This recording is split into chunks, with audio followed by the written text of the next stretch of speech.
gozo, que es lo que nos dice el calendario litúrgico, y el tercer domingo de Adviento que habla del gozo, ¿verdad? Así que Lucas 3, del 10 al 18, nos sigue llevando en ese trazo, en ese camino. La semana pasada, el mensaje de Juan el Bautista era reforzando este llamado al arrepentimiento. El predicador invitado que tuvimos la semana pasada nos hablaba que no podía haber arrepentimiento si no había un cambio de pensamiento, ¿verdad? Y esa nota a mí me encantó. Más que eso, Juan el Bautista claramente está preparando el camino para el que viene. Y ese que viene es el que llama uno que es más grande que yo, uno que es superior a mí. Otro punto que me gusta mucho de lo que identifica Juan es que él no se alude ni se hace más grande que nadie por lo que está haciendo, ¿no? Él está simplemente cumpliendo y teniendo auge y fama, él es donde reconocía su lugar en el reino. ¿Cuántos hablan de esta mañana? Él sabía su responsabilidad y la asignación que a él le había sido dada como ministerio. Así que esta predicación, que también es un mensaje de arrepentimiento, y definimos la semana pasada que fue un cambio de pensamiento, y además de eso hemos encontrado que en hebreo significa volverse a Dios.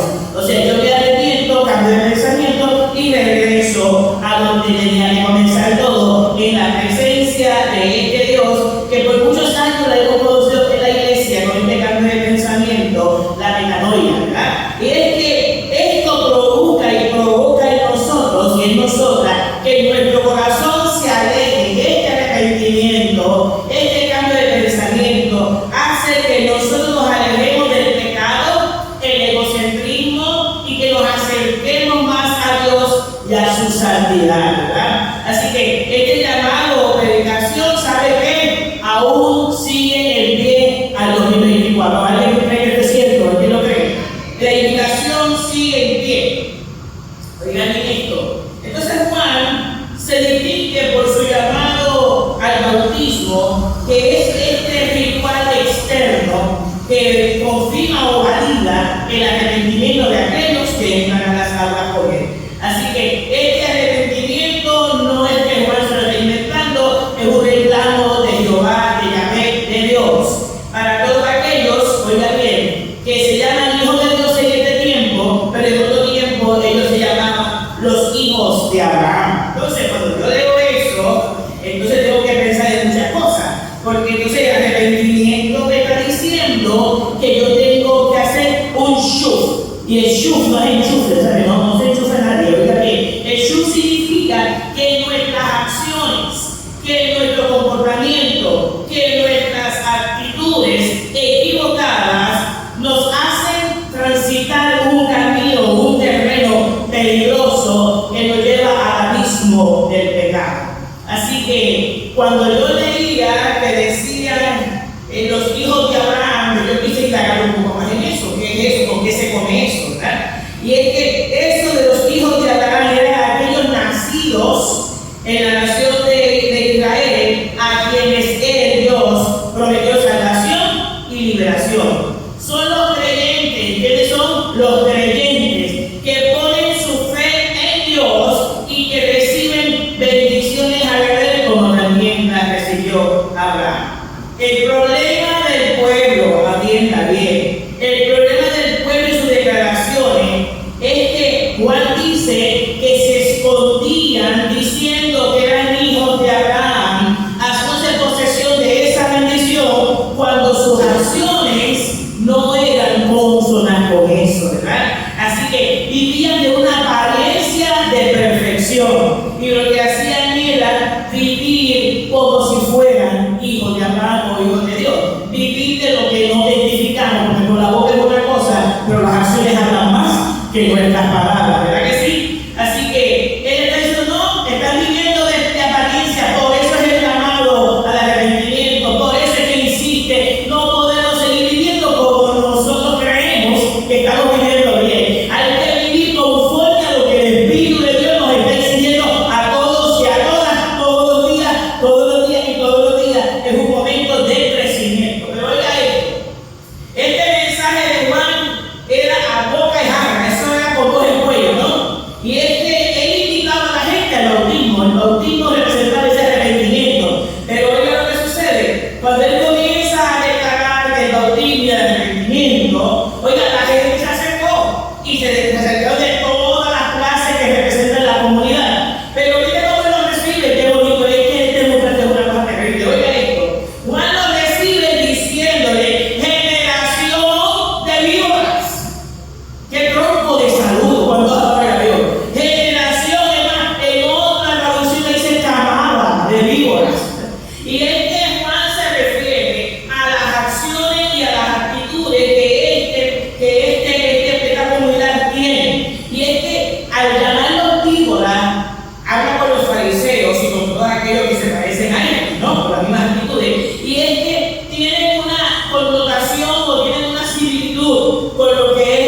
malvados adoran a Dios ahora. ¿Ah? Satanás representa a menudo una serpiente, por eso es que él los compara con las víboras, ¿no? Y está diciéndole, estas son gente que dice que son buenas, pero su estrategia es del maligno. ¿Alguien me está siguiendo en esta mañana? Estas son gente que son capturados y se presentan como gente elocuente e inteligente, pero sus acciones son de malhechores. Eso es lo que está diciendo Juan cuando la gente se está acercando. Le dice, ustedes son una generación de víboras, una camada de víboras. Ustedes dicen que son, pero la realidad es que con sus acciones y actitudes no lo son. Y no se puede olvidar que esta gente que decimos que somos y que no somos, somos enemigos de Dios. Eso no lo cambia nadie, ¿verdad? Lo que decimos que somos, pero no somos enemigos de Dios. Pero oiga esto, en el versículo 8 Juan dice, y no se puede estar diciendo que ustedes son los hijos de Abraham, ¿verdad? Porque Dios puede sacar hijos de Abraham hasta de las piedras. Así que no cojan con eso. Y lo que Caboncillo quiere decirle Juan a esta comunidad es que no te confíes en los hechos de que eres hijo de Abraham. Es más bien, le dice, no te vuelvas de ese lado. Más te vale que te levantes, te conciencies y comiences a correr al arrepentimiento y vive una vida dedicada a Dios, que eso es lo que produce el gozo de la salvación. Eso es lo que le está diciendo Juan a esto, porque usted no puede olvidarse que lo que Juan está hablando no está hablando ni insultando por hablar, está hablando de un pueblo que vive bajo la opresión, tanto política como eclesial, que vive el abuso político. ¿Alguien vive en Puerto Rico en esta mañana? ¿Alguien vive en Puerto Rico? El abuso político, el abuso social, el abuso eclesial que estaba ahí. Por eso es que me acuerdo de la danza que le estaba diciendo, ¿y esa montaña la montaste tú o estaba allí? Esos vientos fuertes, ¿los soplaste tú o ya estaban allí? Ese pequeño hoyo hueco que estaba allí, ¿estaba creado allí o nosotros lo hemos creado con nuestras acciones y actitudes? Pero si eso fuera todo, el mensaje de Juan habla de otra cosa, y es que el mensaje de Juan dice, para eso ha llegado el Señor, para eso llegó Jesús, para darnos gozo, la libertad y la redención, y más que eso, una gran invitación a que nos acerquemos a Él. ¿Podemos vivir una vida plena? Claro que podemos vivir una vida plena si nuestros pensamientos y acciones están alineadas a nuestro Señor. Pero oiga esto, Juan le añade a la frase, no solo que acudan de apariencia, sino que el Señor, ya, ese que tiene detrás de mí que es más grande que yo, dice, el hacha está puesta en la raíz del árbol, de los árboles, y todo árbol que no produzca buen fruto será cortado y arrojado al fuego. Totalmente escatológico, pero una realidad. Porque el Salmo me dice a mí lo siguiente, porque seremos plantados junto a corriente, como árbol junto a corriente de agua, que da su fruto a su tiempo y su hoja no cae, mas todo lo que haga, ¿qué pasa? Prosperará. Ah, pues entonces nos está diciendo, si usted no da buen fruto, ¿qué va a pasar? Será cortado y echado fuera. Y este es el llamado, es que Él no quiere que vivamos esa catástrofe. Al contrario, Juan el Bautista está diciendo, el que viene detrás de mí, el poderoso, ese que bautiza en fuego, quiere entregarte la salvación, la libertad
reflejar mis actos, pero sí, oyendo la voz de Dios, tomado de la mano de Dios, me lleva a mí y a nosotros a un nuevo comienzo.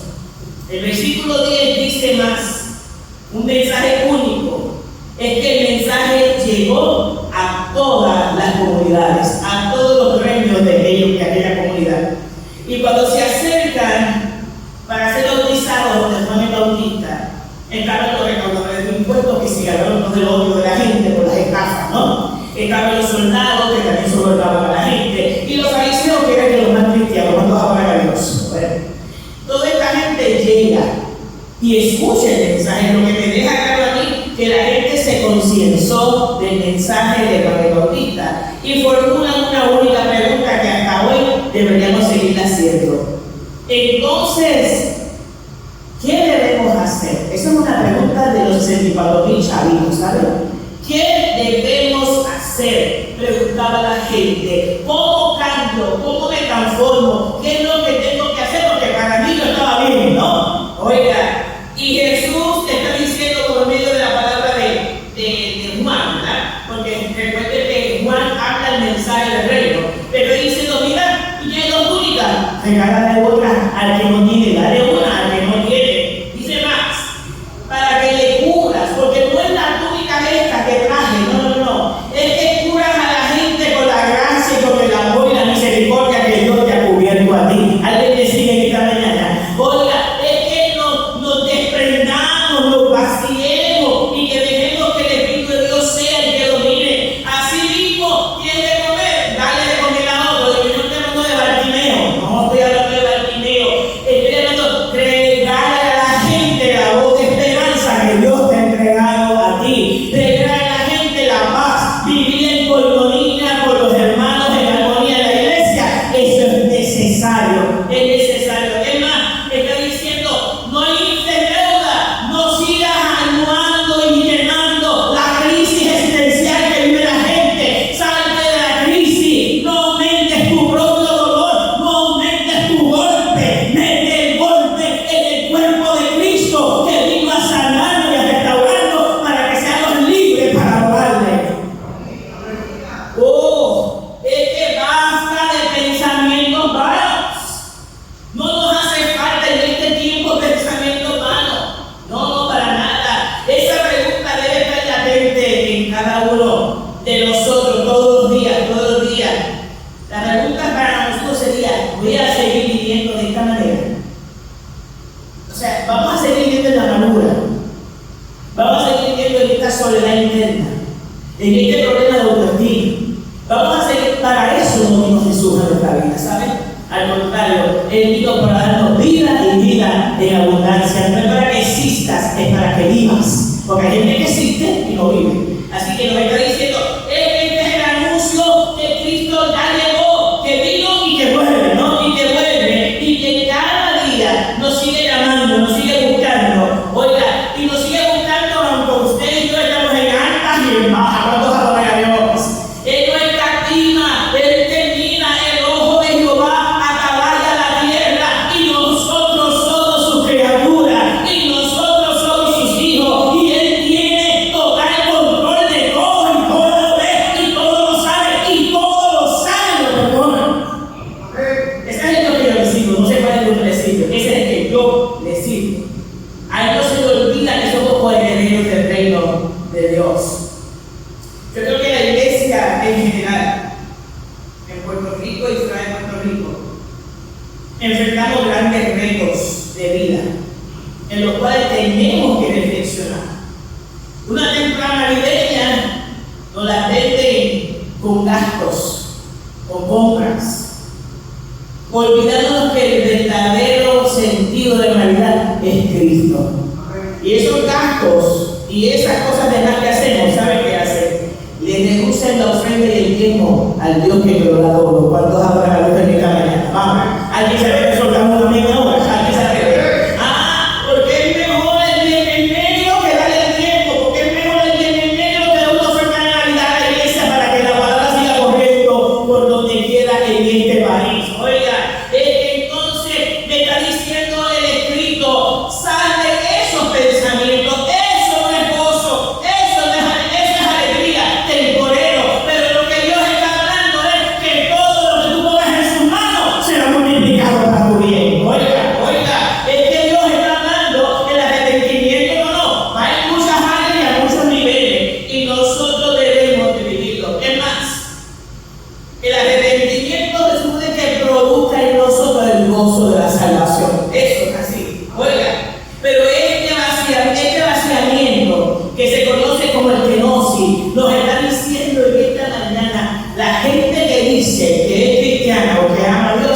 tiene que comenzar a vaciarse. Tiene que comenzar a renunciar a lo que tiene por dentro, el merecumbe que tiene por dentro en el alma, el reguero del alma, el reguero de las emociones. Hay que renunciar a eso, y más que eso dice, es renunciar a la propia voluntad para ser receptivos a la voluntad de Dios. Y Pablo lo pinta bonito. ¿Cuántos dicen amén? Pablo lo pinta hermoso, dice en Filipenses 4, del 4 al 7, que voy a citar. Alégrese siempre en el Señor. Insisto, alégrese, que su amabilidad sea evidente a todos. El Señor está donde, cerca. No te preocupes por nada, más bien, en toda ocasión, con oración, ruego y presenten sus peticiones a Dios y denle gracia. Y la paz de Dios, que sobrepasa todo entendimiento, cubrirá sus corazones y sus pensamientos en Cristo Jesús. Es que Juan nos está hablando de este camino de arrepentimiento que se convierte en un camino para alcanzar la paz, presentándole todo a Dios y se vive esa paz. Pero usted diría, pero la paz de la semana pasada, es un momentito, es que si no consigues la paz, es imposible que puedas conseguir el gozo, porque sin paz no hay gozo. Alguien decide en esta mañana, sin paz, imposible que haya gozo. Y yo creo que la pregunta de esta mañana que decían en los sectores, ¿qué tengo que hacer? ¿Qué tenemos que hacer en esta mañana nosotros? ¿Qué tú tienes que hacer? ¿Qué yo tengo que hacer? Primer paso, arrepentirnos de todo. Y la iglesia de la vida incluida avala y afirma siempre una oración de confesión de pecado diaria, ¿no? Volvernos a Dios y en su camino. El doctor Carvalho, de nuestra denominación, hizo un escrito y yo lo voy a citar. El verdadero cambio, arrepentimiento, se demuestra por las acciones que se realizan. O sea, usted puede decir que tiene un cambio, que usted ha cambiado, pero las acciones dicen que sigue igual, ¿verdad? Si Juan hubiese sido latino, dice el doctor Carvalho, hubiese dicho, dime de qué presumes y te diré de qué careces. Este es el principio que no podemos obviar en esta mañana, que el cambio de arrepentimiento tiene que ser notable, se tiene que notar, no es decir, y no, nosotros estamos en una crisis emocional en este país, que nosotros mismos nos mentimos y nos creemos la mentira que nos metemos nosotros mismos. Mire la crisis que tenemos en este país. Un país que en esta semana enlutado totalmente por la violencia doméstica. Una niña de 22 años, en la flor de la vida, 5 meses de relación, 5 meses, no había más tiempo de relación, 5 meses de relación y le privan la vida. Dígame si cuando usted le dio la noticia de última hora aparecieron los cuerpos, usted no se entristeció. Y es que así estamos en este país. Nos hace falta entonces volvernos a Dios. La gente especula en el texto, y este que nos está hablando, ¿será el Mesías? Y quizá la gente cuando nos oiga a nosotros hablar, dirá, ¿y de qué hablaría? ¿Y qué es lo que está hablando? Pero yo estoy hablando de lo que habla la Escritura, que es hora de que la iglesia despierte y comience a vivir el verdadero gozo de la salvación. Oiga, años y años nos seguimos muriendo sentados en una banca, y esto me parece que es tiempo de volverse, es tiempo de vaciarte, es tiempo de sanarte, es tiempo de volver y llevarle a otros esta buena nueva, es tiempo de renunciar, es tiempo de entregarle todo a Dios y Dios se va a encargar de elevarnos para llevarle a otro la buena nueva. Oiga, nuestras acciones están más alto que otra cosa. Y hoy tenemos que hacer algo y tenemos que hacerlo en serio y con validación del Espíritu. Y es que la iglesia tenemos que comenzar a vivir este gozo, esta paz y esta esperanza. Y no tan solo vivirla, sino transferirla en nuestras casas. Porque a veces el primer infierno está en casa. ¿Alguien puede decir a mí en esta mañana? El primer infierno está en casa. Y contaminamos nuestro entorno. Nos está diciendo el Señor de esta mañana, yo no estoy buscando gente que viva de apariencia. buscando gente que vive un arrepentimiento de volverse a Dios y tornarse a Él. Hay que ver esa esperanza y ese gozo del Señor. Y más que eso, nos está diciendo: entrégale al Señor tu pensamiento, que es el campo de batalla del enemigo, para bombardearte. Cambia eso y regresa, porque en esta mañana hay gozo para todos aquellos que se llaman hijos de Dios. Y yo pregunto: ¿habrá aquí en esta mañana hijos de Dios? ¿Habrá aquí hijos de Dios? Desde la mañana, para que usted se vacíe y usted comience a decirle a la gente: yo conozco a un hombre de poder, a un hombre de virtud, y ese es Cristo el Salvador. Ese es el que me da gozo, ese es el que me da esperanza, ese es el que no me confunde, ese es el que hace que mi vida brille, porque no tengo yo luz propia, sino brillo por la luz de Cristo. Y en esta mañana, este Dios de arrepentimiento nos lo recuerda en la mesa.